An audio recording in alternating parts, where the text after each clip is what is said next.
ছোট্ট সোনামণি কি করছে? ছাদে নিয়ে এসছে, দেখো জামা কাপড় ধুতে ছাদে নিয়ে এসছে।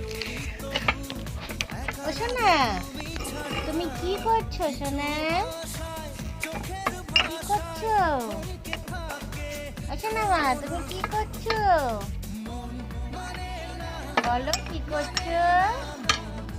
ও মা, বলো তো।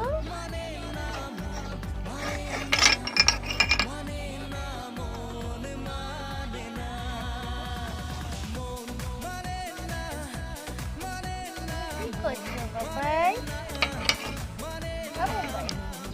আমি এইটা কোন বানাচ্ছি কোন? এটা ঘর বানাচ্ছো? দেখেছো বন্ধুরা, আমার সোনামণি ঘর বানাচ্ছে। তোমরা আর ঘরটা কেমন লাগছে? ঘরটা ভালো লাগলে একটা লাইক করে দিও।